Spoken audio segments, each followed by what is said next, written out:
My name is Max Igan from thecrowhouse.com. The name of this talk is Entheogens in Globalism. It's actually quite a good follow-on from Charles's talk. Charles talked a lot about infiltration of movements and the way a lot of our thinking's been co-opted. A lot of the New Age movement sort of controls what we do now, and it's led us down the garden path to a great extent. So entheogens. We all love entheogens because they open the mind.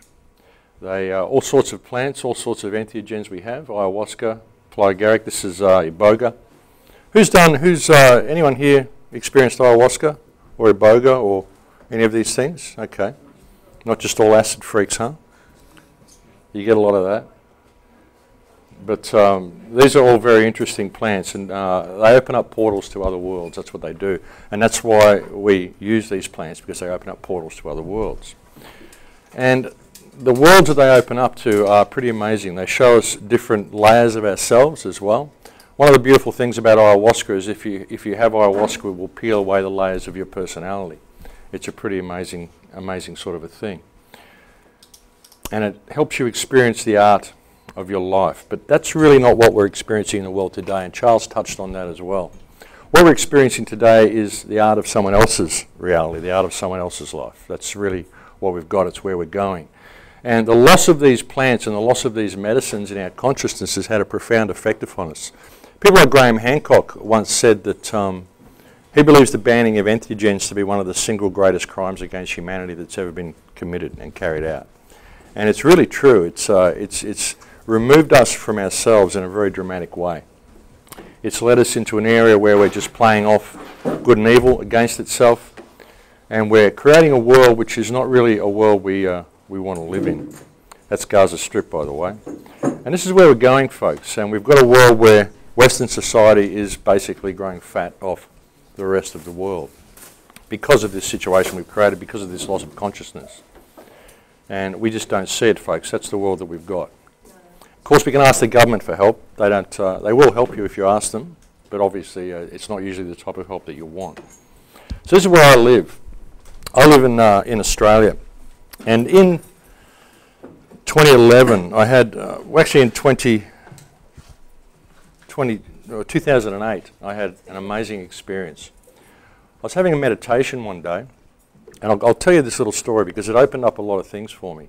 I was having a meditation one day, and I just had this experience where I was sitting inside myself.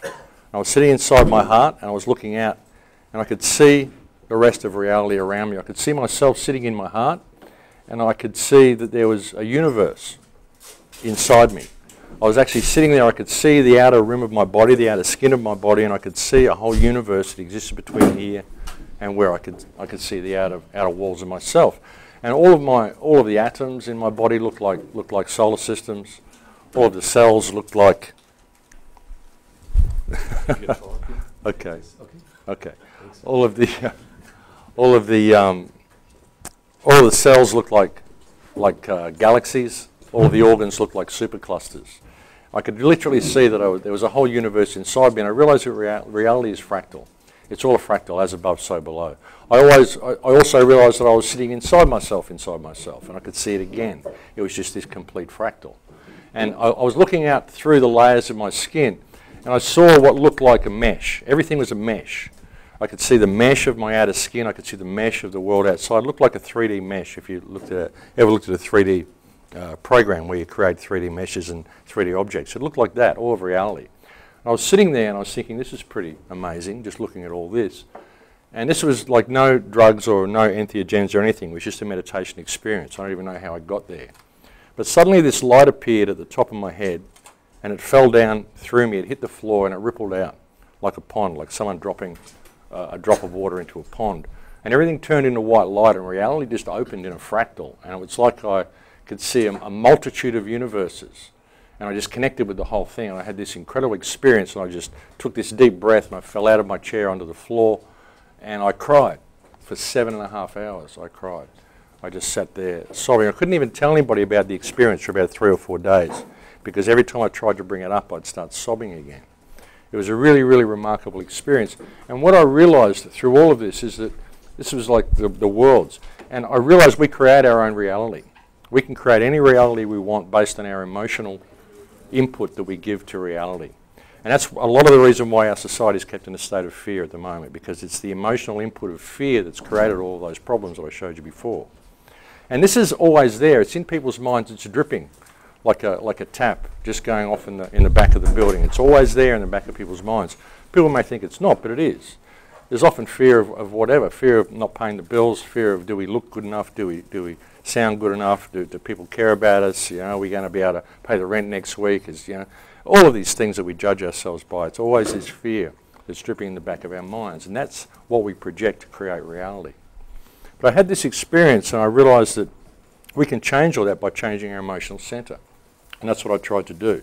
And when I saw that, I saw that it was this understanding that is going to change things. People changing the way they interact with people based on their emotional input to the occasion, their emotional input into the expression. Now, a few years after that, I was telling someone about this, and I told them about this experience where I had all of these worlds open up. And they said to me, look, it sounds like you had a DMT experience. And I'm like, well, I don't know. It was meditation. And they kept telling me about this, that it sounded like a DMT experience. So eventually I thought, okay, I'll go and try some DMT. Well, what do you do? So I went and tried some DMT. This guy, he said, I had a lot of spiritual conversations with this guy, and we were all sitting around on this porch and we were smoking this DMT. And we got to me and the guy said, look, Max, this is the bottom of the bag and this is a really strong pipe, but I think you can take it, you know.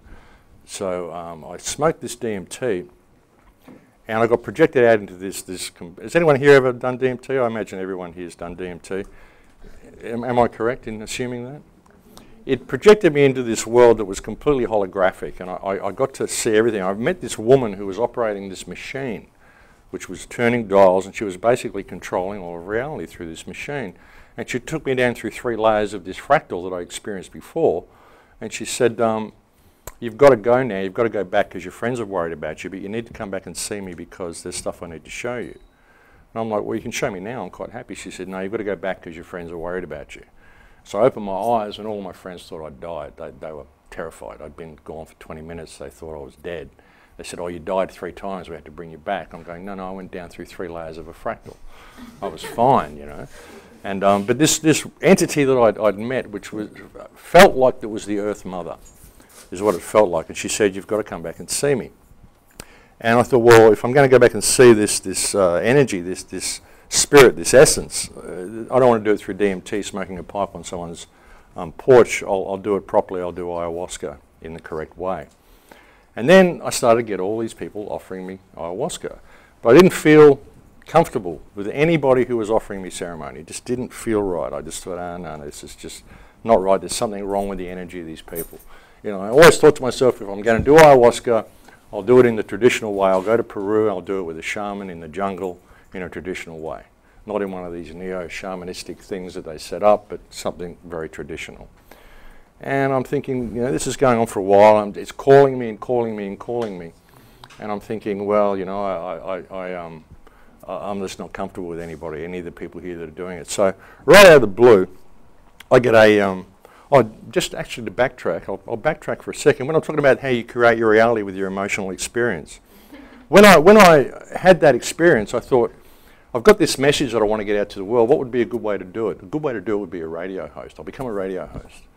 But I didn't know how to become a radio host. I didn't even know about internet radio. I didn't even know about YouTube. Didn't know about any of this stuff. And I was trying to wake the world up to the fact that our governments are all fucked up and we need to do something about it. So I'm hitting chat rooms and I'm doing all this stuff every day. But I got up and I put myself in the emotional state where I was a radio host. And I sat at the computer and I was a radio host. I was just doing this stuff, but I was a radio host. Then I found YouTube. I started making slideshows, posted them on YouTube. Within 2 weeks of posting a slideshow on YouTube, I got approached by a radio host in Kansas who said, I've been trying to wake up my neighbour for 6 years. I haven't been able to do it. I showed him your slideshow and it woke him up. Would you come on for an interview on my radio show? I went, okay.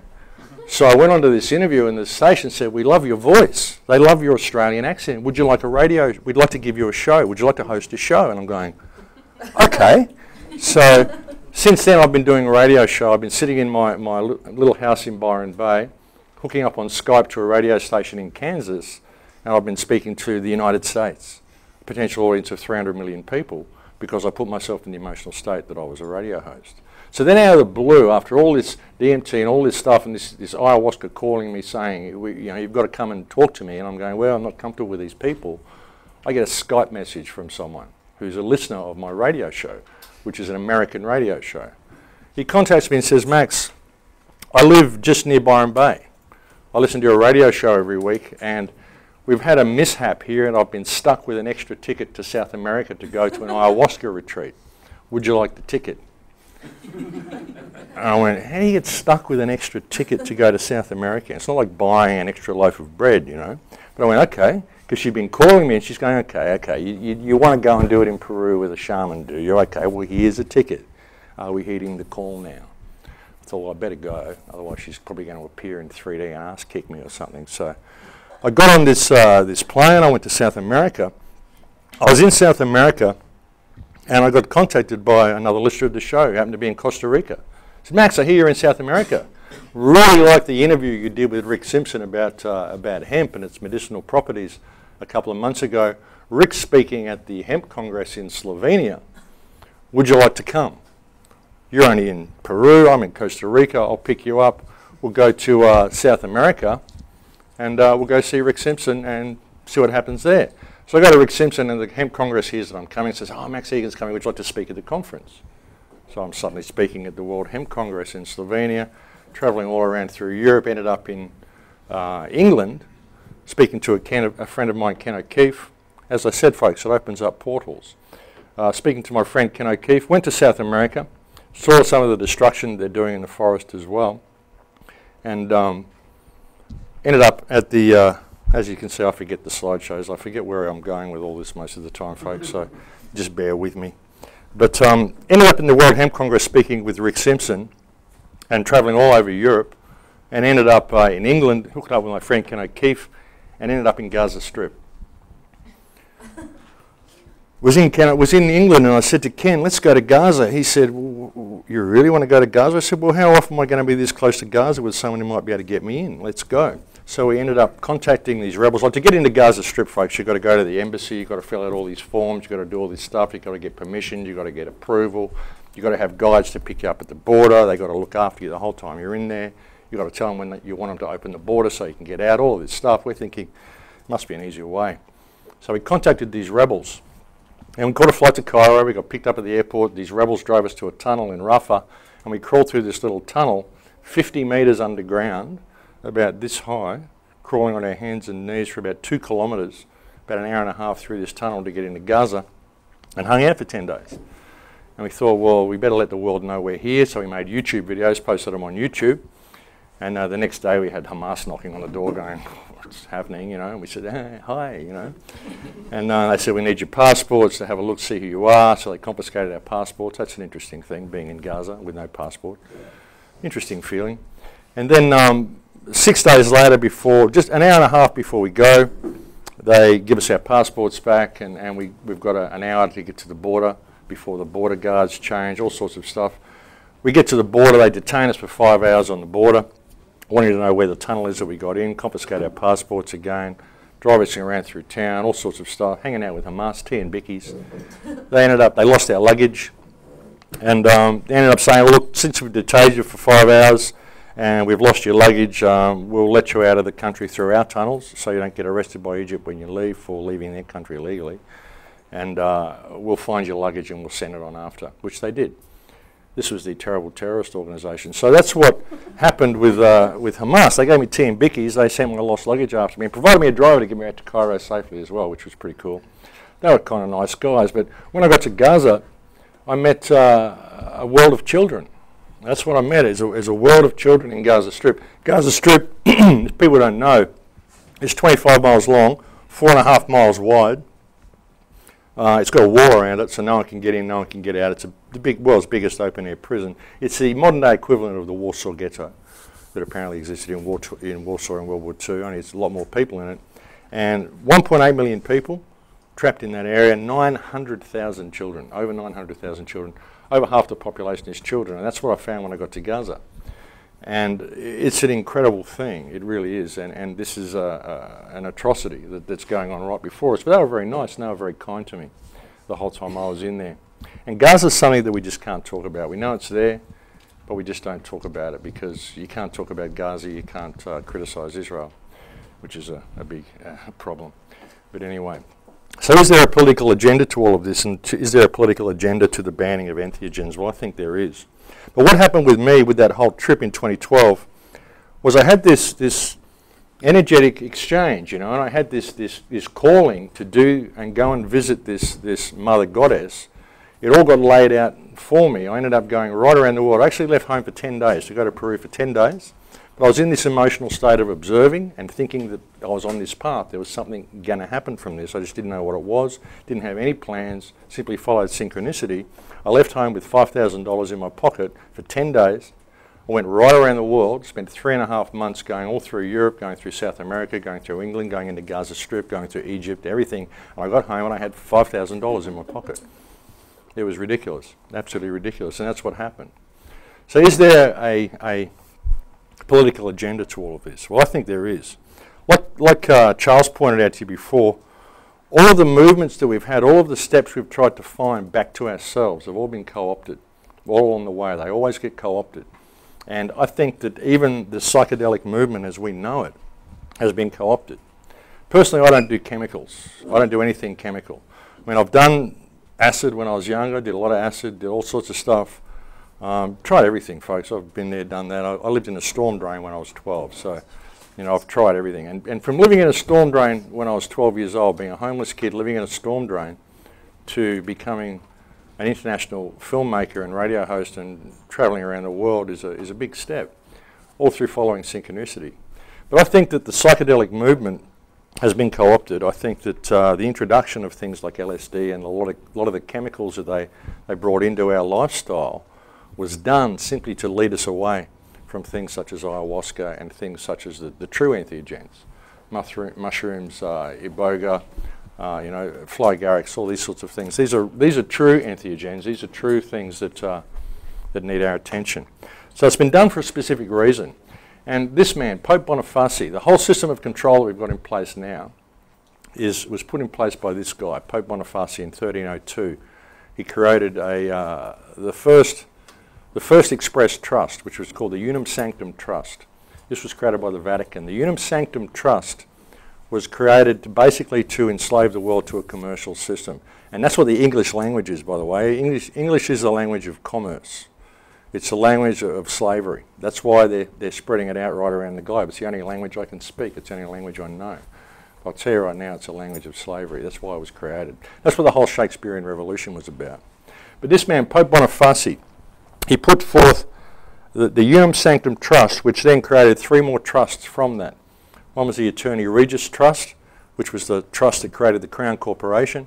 The Crown Corporation is who controls England, folks. When you swear allegiance to the Crown, it's not the Queen you're swearing allegiance to, it's the Crown Corporation. And all of this system that's been put in place has been designed to enslave us. And one of the things that it did, one of the most significant things that this system did when the Unum Sanctum Trust was created and the Crown Corporation was created was they sent out groups of ships that we call pirates to go out and find all of the natural civilizations, any of the tribal cultures, and decimate them. Get rid of all their shamanistic traditions. The shamans of South America and the shamans, the Native American shamans, even the shamans that used to live here, probably you would have called them Wiccans, that lived in Europe, used to weed out the psychopaths in our society. You know, we have a world that's run by psychopaths, folks. If everyone hasn't figured that out yet, well, it's true. You just got to look around you. It's a psychopathic world. When you get a psychopath that gets to a position of power, creates a corporation or gets in control of a government, then the morality of the psychopath becomes the morality of the corporation or the government that he controls. And that's what we've got in the world today. Through the loss of these shamanistic traditions, we've forgotten how to weed out these psychopaths. Psychopaths are very charismatic, and they just maneuver themselves into positions of power, and that's what we've got. That's the situation we've got in the world today. And it was started purposely by Pope Boniface, and one of the main efforts of this movement was to wipe out shamanistic traditions. And that's why it's so important to get them back. And I think that's why things like LSD and stuff have been introduced as well, because LSD will give you a great hallucinogenic experience. You'll have some profound mystical experience with God or whatever. But often there's not a real lesson in it. People may argue with that and think, well, yeah, I learned this and I learned that, and I'm sure you did. But the difference when you use something like an entheogenic plant, something like ayahuasca, is the spirit of the plant. It's literally the plant itself has a spirit. It's the same as if you take DMT, it suddenly brings all your higher senses online. You get shot into a reality that you just don't know how to decode. And it can be anything. It could be absolutely anything.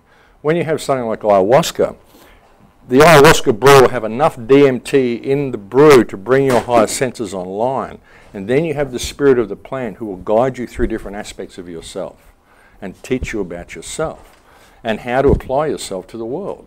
Because it's all about applying yourself to the world. A lot of the reason we're seeing this stuff come to the fore now is because the shaman in South America, the shaman who do things like ayahuasca and iboga, they realize that we're destroying the planet, and they want us to have a crash course in reality, a crash course in reconnection. That's what it's all about. That to me is the main focus of entheogenic plants. And this is what we've got at the moment, folks. We've got a system that just teaches us to be these sorts of things, all based on the commercial model. We do what we're told. We get fed what we're told. We buy what we're told. Look at the world today compared to the world that we were in. And it goes right down the line, folks. We're being bombarded from every single direction, and this is the result. You know, it's a shame, but it's true. And where they're taking us as well, transhumanism is another place they want to take us. So they're leading us right away from anything natural and into a completely digital world. Even with what they're doing with the libraries, they're burning books now and transferring them all into a digital world. We've got no room. We don't need buildings full of books. We can have it all on a CD or on a USB drive or on a hard drive somewhere. But then all of our knowledge becomes digital. All that we are becomes digital, and we lose ourselves. We lose contact with ourselves. And the internet, when they say it was designed to be a system of slavery, they're very right, because it's very much controlling people's lives these days. I mean, I use it all the time. I couldn't do my radio show if it wasn't for the internet. I wouldn't be here if it wasn't for the internet. It could be very useful, but it's being used to corral us into this digital world that isn't us. And something that I've noticed with the internet as well is that people have remade themselves into something that they're not very often on the internet. They project themselves as something that they're really not. They're larger than life. They can remake themselves into anything they want to be on the internet.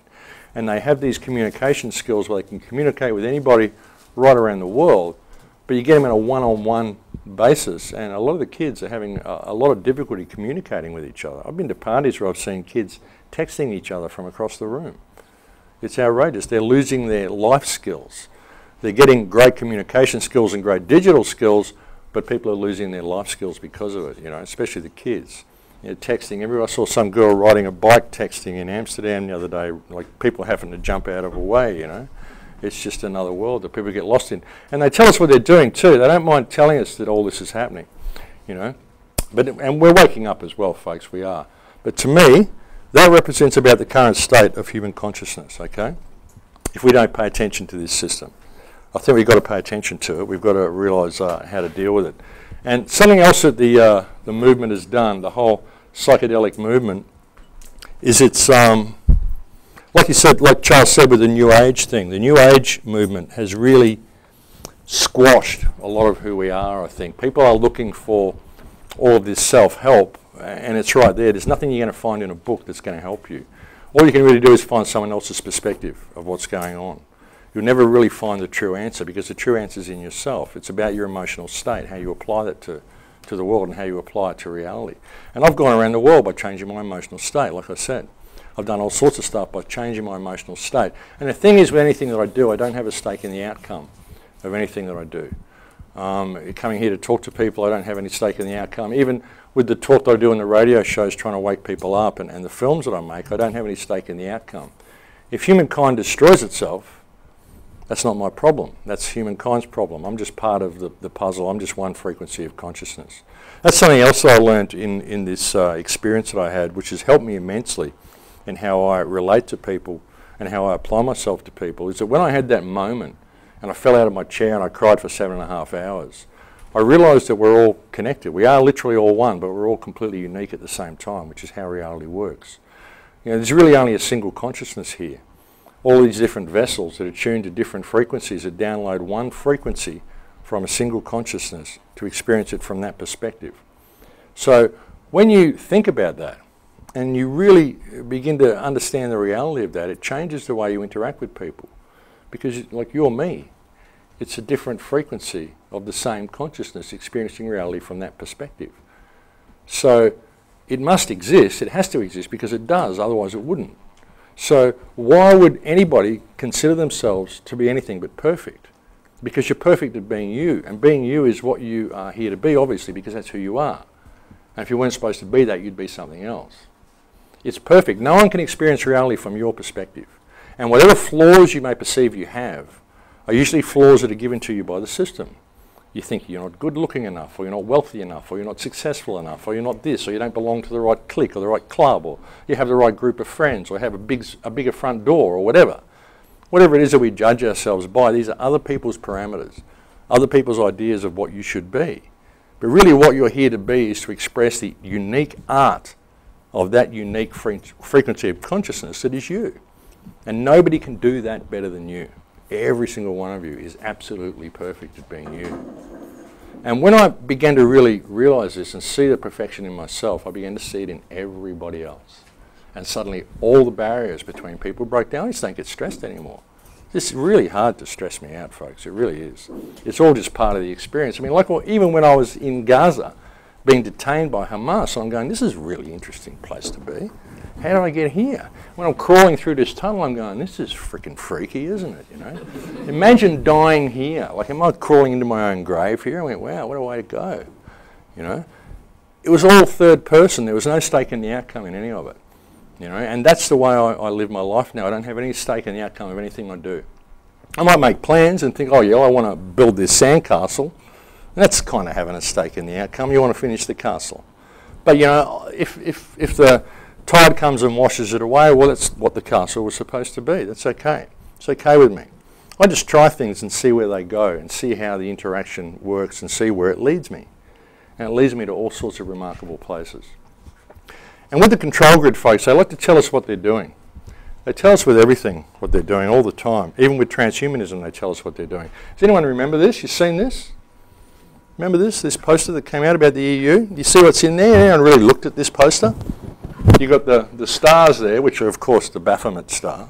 Hey, we're Satanists, all this sort of stuff. They like you to look at all this stuff and think, oh, yeah, there's all this big conspiracy. And you notice you've got the Tower of Babel there. The Tower of Babel. Right there. That's taken from that old drawing, that one, of the Tower of Babel. And also down here, you've got these guys in suits. You see, you've got the moat around it, which represents, you know, the pyramid with the capstone missing, the Illuminati's there on the top, all that sort of stuff. You've got this Tower of Babel with the moat around it so no one can get to it. You've got these guys on the suits there going, looking at it going, look, we've done everything you want, how can we get across the moat to be with you guys? Just trying to figure it out. And then you've got all these workers, all the manual labourers, all just the plebs of society. And you look at them all, they're all blockheads. They're all blockheads. They've all got square heads, except for one who doesn't have a square head. Can you see the one who hasn't got a square head? It's the little baby down there in the corner. There's a guy holding the baby. Because you're all born with infinite potential. Everybody's born with infinite potential. You know, and that's what they tell you. They love to tell you what they're doing. Of course, they built the Tower of Babel just like they said they would. That's the EU building. So it's time to smash the paradigm, folks. It really is. So they give us all this stuff to look at. All this symbolism, Illuminati, keep us guessing. Keep all this stuff going on. Playing war games, you know. Keep us all in a bubble of our own existence. All the stuff they give us to distract us. Keep us playing good and bad against each other. What is good, what is bad. And keep us enslaved to debt. The money system is a huge part of the problem. Whoops, I can't go back, can I? Can I? Can I go back? I can go back. And that's the way. That's where we get, that's where we end up. That's a lot of what the New Age movement has done to us as well. Like Charles said, the New Age movement is spiritual narcissism. That's all it is. You get in this little bubble thinking, I'm enlightened, and the rest of the world is still really fucked up. So you're not enlightened at all. Now I've had people, everyone, the free man movement, all of these things, finding all these legal remedies and all of this stuff. You lose the game, you lose the name, win the game. Who's heard that? Lose the name, win the game. If you don't admit you're a name, then you're free. They can't get you if you don't admit your name. Well, yes, they can. You're not free until they stop asking you for your name. That's the thing. And it's spiritual narcissism. That's what a lot of the New Age movement has become. And it's been designed and done to just limit our potential, the whole thing. A lot of what the New Age movement has done as well, like through the whole patriarchal society that we've seen rise up in the last 200 or 300 years, going probably even further back than that, even probably back to 2,000 years. We've seen the complete destruction of the divine feminine. We've seen women reduced to this whatever it was they became for a while there. And the New Age movement has been great in bringing that back up so that we've got a bit more in touch with the divine feminine. And women have actually had to play a few tricks to get there, to hit the arrow on the target, but they've got there eventually. We've got the divine feminine coming back up again. I know very, very powerful women now. But in the process, we've kind of turned the men into these fluffy little guys who are very much in touch with their divine feminine.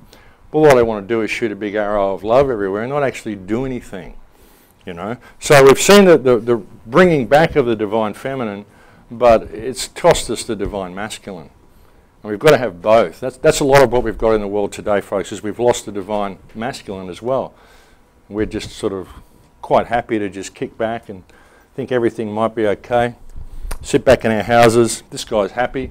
It's all good. He's got his chips, he's got his beer, he's got his remote control, his team's winning. He doesn't even notice he's chained to a wall of debt.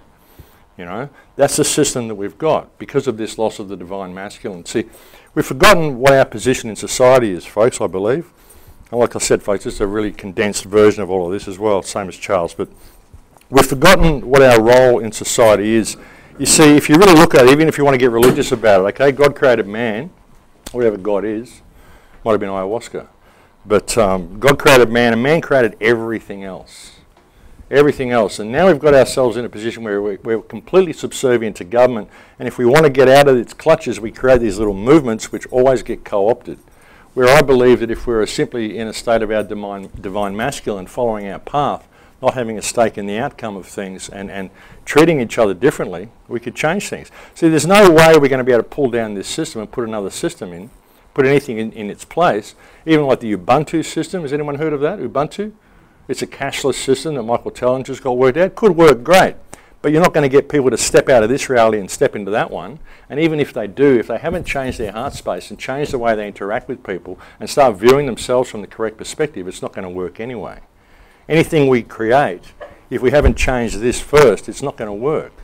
It's just not going to work. And we also need to address the money system. I mean, the money system is the head of the snake. The money is truly the root of all evil. It really is. So we've got to bring back the divine masculine, folks. And that's, I believe, a big part of that is knowing who and what you are. You know, as I said before, if you can understand you're simply a frequency of consciousness experiencing reality from that unique perspective and change the way you interact with people, we can change things. You know, alternate communities that people want to build. Let's go and build a sustainable community over here. They love you to do that because you're not paying attention to this community if you do that. We could build a sustainable community here. We already have community, but we have no common unity in our community because we don't know ourselves. We judge each other by fictitious parameters, and we judge ourselves by our social status, by our economic status. There are three things I believe that really infect the human mind, and I refer to them as pathogens, which is the economic pathogen, which makes us believe everything is about money, the social pathogen, which causes us to spend that money on climbing different rungs on the social ladder because that's how we believe we judge ourselves, and the religious pathogen. And I apologise to anybody's religious beliefs, but I don't believe in religion.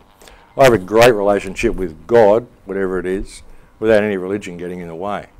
But religion often teaches us that the Redeemer complex, that it's all okay, that Jesus died for our sins anyway, so we can basically do what we want as long as we go and pray. And it teaches us that suffering brings redemption.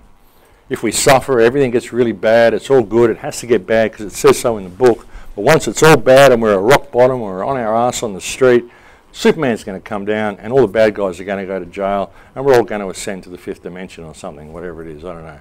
But people have this kind of idea in their heads where they allow society to deteriorate around them because it says so in the book that it's okay.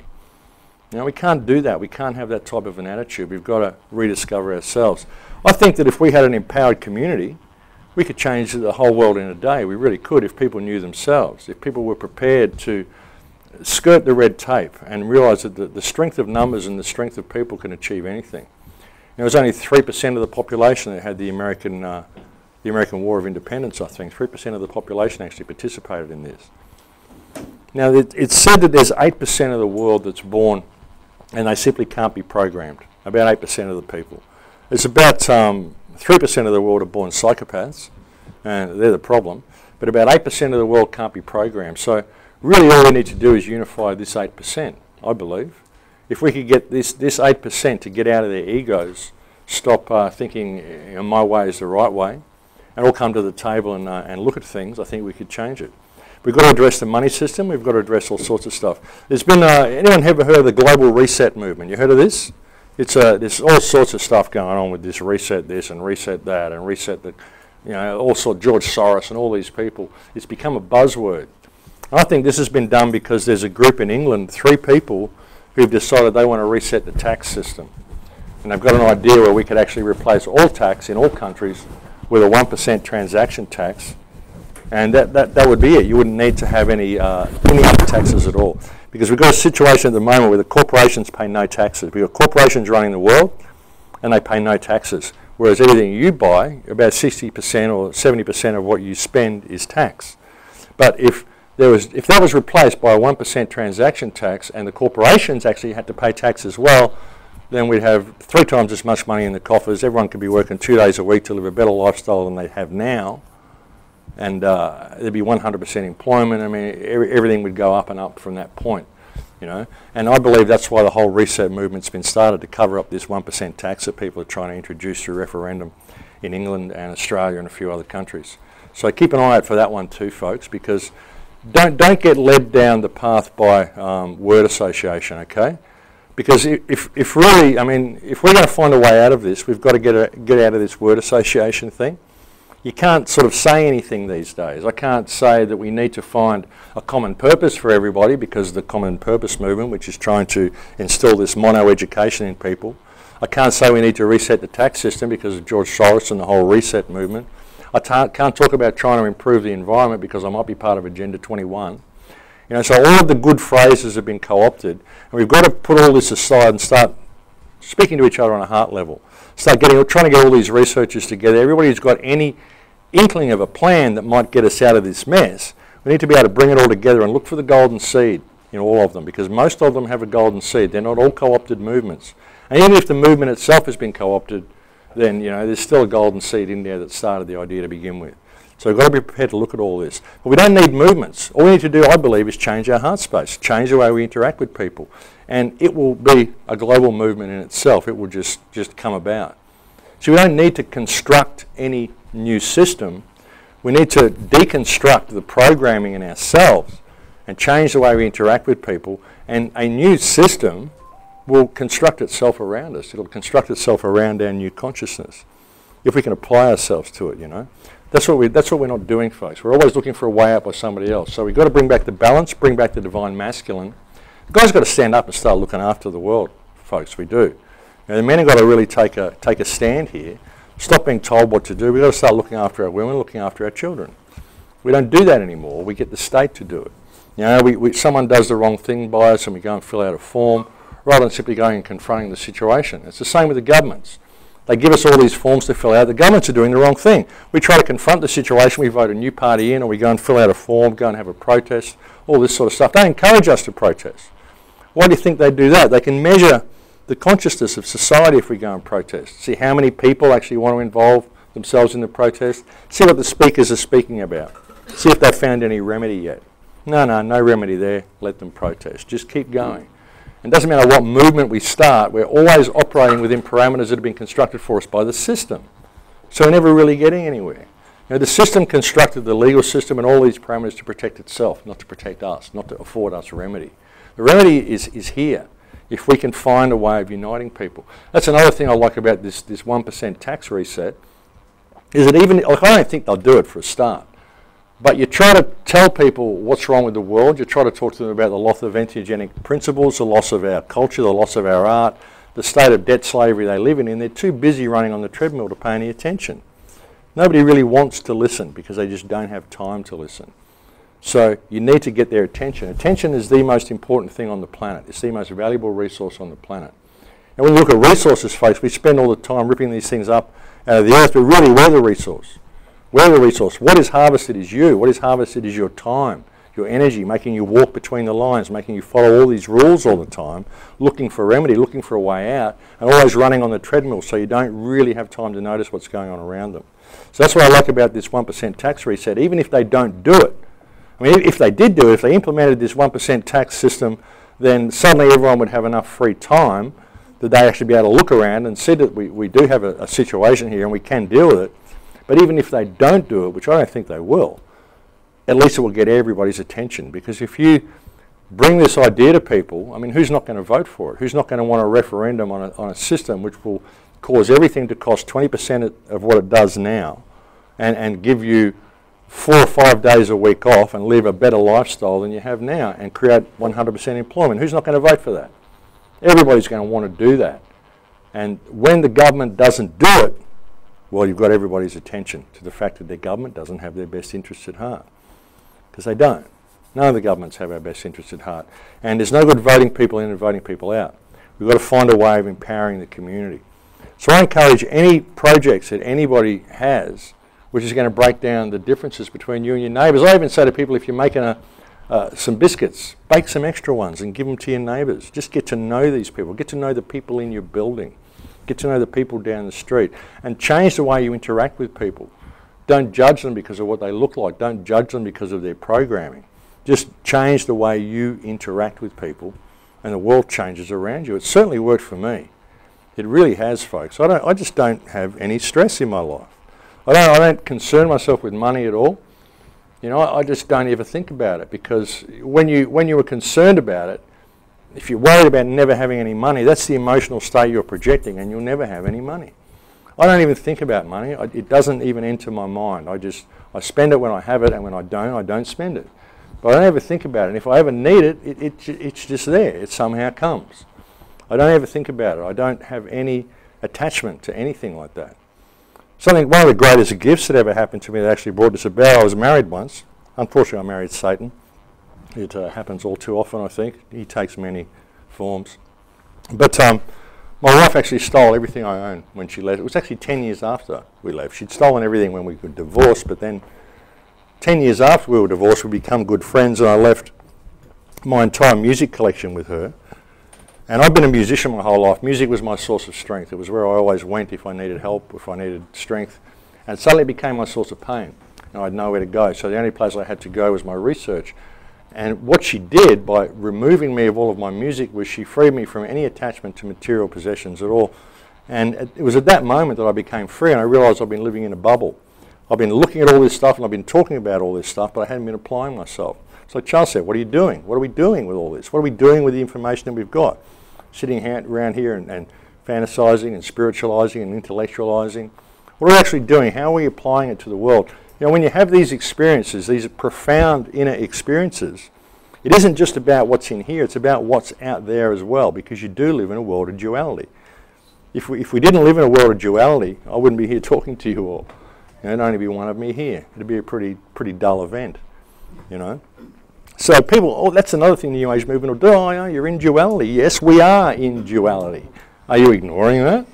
You know, it's a 3D reality. You go through these New Age spiritual movements, you sit there and spend your life meditating in preparation for what comes next.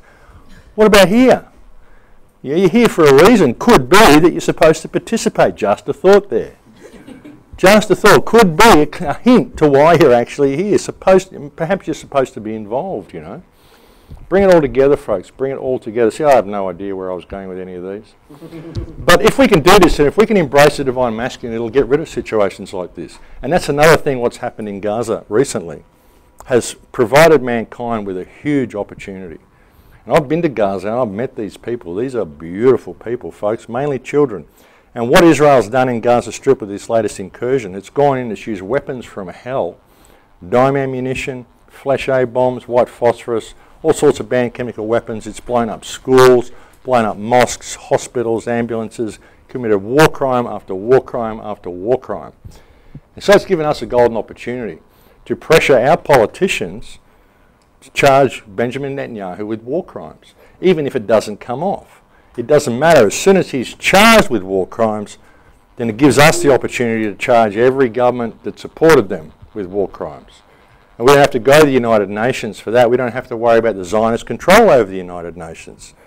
You know, we don't have to worry about any of that stuff because we can prosecute our own politicians under our own laws in our own countries simply because they supported the war crime that is the latest incursion into Gaza Strip. And it's been a war crime, folks. The whole thing's been a war crime. From the loss of land, right through the whole thing, from the bulldozing of houses to the building of the wall, very big wall, to the bombing of civilian populations, to white phosphorus, to the blowing up of the power plant, to the death of all of those children, it's been a war crime. The whole thing has been a war crime, which has provided us with an incredible opportunity. You know, someone said to me once when I was talking about Gaza, they said, "Oh, Gaza, that's that place that's occupied by Israel." And I said, "No, actually, Gaza is about the only place in the world that isn't occupied by Israel. That's why they're trying to wipe it out." So it gives us an opportunity, folks, because it's all been a war crime. Thankfully, a lot of people are waking up to it, but it's been a war crime. The whole 2012 event was about all of this, folks. So the 2012 event, when people thought the end of the world is coming, no, it was when the shift in the paradigm was coming. That's what the mind's always said. It's not the end of the world, it's a shift in the paradigm, but it's what we do with it. And we've been given opportunity after opportunity to stand up and hold these scumbags that are running the world accountable for their actions, but we don't do it because we play by their rules all the time. And I'm not saying anybody should break the law. I'm simply saying step into your divine masculine, question authority on every single occasion. Question their authority. Question their authority to say, "Oh, we're investigating whether this was a war crime." Hang on, we saw on TV they blew up all that stuff. Ambulances, hospitals, mosques, schools, everything. The waterworks, the power plant, everything they could. The whole thing's been a war crime. And you can't say, "Oh, they might have been hiding rockets there." It doesn't work that way. It's a war crime. You know, so it's an opportunity for us, folks, but we've got to step up to the plate and do something about it. We've got to apply ourselves to the world. We've got to apply ourselves to this situation, or we're never going to get out of it. No one's going to come along and hand a remedy to us. There's no movement you can join. You can't join the zeitgeist movement and go there and have the lectures every couple of weeks and get a DVD and go home and get the newsletter and think that one day they're going to send you a newsletter telling you everything's healed now. I didn't have to participate. Great, the zeitgeist movement fixed it for me because I joined and I bought their monthly newsletter. It doesn't work that way. There's no movement that's going to save anything if we haven't changed what's in here. So that's what the whole message has been about for the whole time. Do we have to change what's in there? And that's what the 2012 date was all about, folks.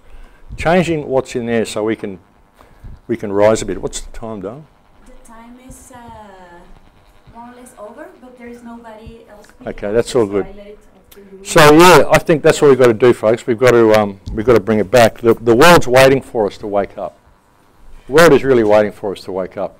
And if you're going to do things like entheogenic plants and ayahuasca and stuff, listen to the lessons that are there. Don't go down the pathway of the New Age. Don't go down the whole acid chemical thing and the whole psychedelic thing. Really look what is trying to be said here from these plants, because they're offering us a way back. They're offering us a way back to the Earth Mother. They're offering us a way back to ourselves. Because it's the loss of connection to the Earth that has really caused all of this problem, and it's all been done by design. This whole commercial system, it's all been done by design. So we've got to get that back, folks. Like I said, this is a very condensed version, but and I don't know how, but that always gets in my slideshows. But I think it's true. I think it's true. I'm definitely on one. But look, folks, my name's Max Igan. My website's thecrowhouse.com. There's hours and hours, like probably 500 hours of me talking about this stuff on air. This is the elevator version. Thanks very much for listening.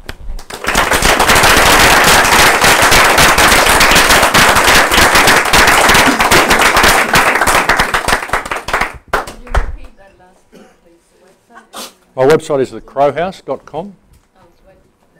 Thecrowhouse.com. There's hundreds of hours of radio shows on there. There's 6 films I've made on there. It's all for free. There's nothing to buy on the Crow House. There's no advertising. There's nothing to buy. It's all free. Just share it. Sorry, are you taking questions? Sure, if you want to have a question.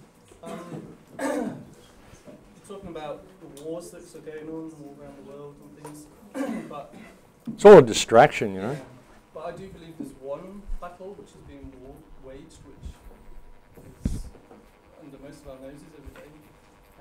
the battle for the historical narrative. Battle for the historical narrative. Very, very, very good call. And I think once this battle has been, people actually look at history with a rational mind without getting into a emotional state about it, and actually questioning the history that we have been given. Oh yeah. And I put this to you. We are here in Berlin, Potsdam, and I'm completely convinced that the lies that have been given to us since World War II have changed everything, how we perceive the world. And if we can break those lies and just look at them in a rational point of view, you will see who's really controlling this government, the world. And I was wondering if you... Look, there's a talk I've done called Deprogramming the Collective, which you'll find on YouTube, you'll find on my website, where I break down a lot of what happened in World War II. World War II is the biggest propaganda exercise of history. And to me, the greatest crime of World War II was the suffering that was put on the German people, the way they suffered, because of not just World War II, but World War I as well, way back, to prior World War I. And the collective punishment, the collective guilt that they feel for a crime that they didn't commit.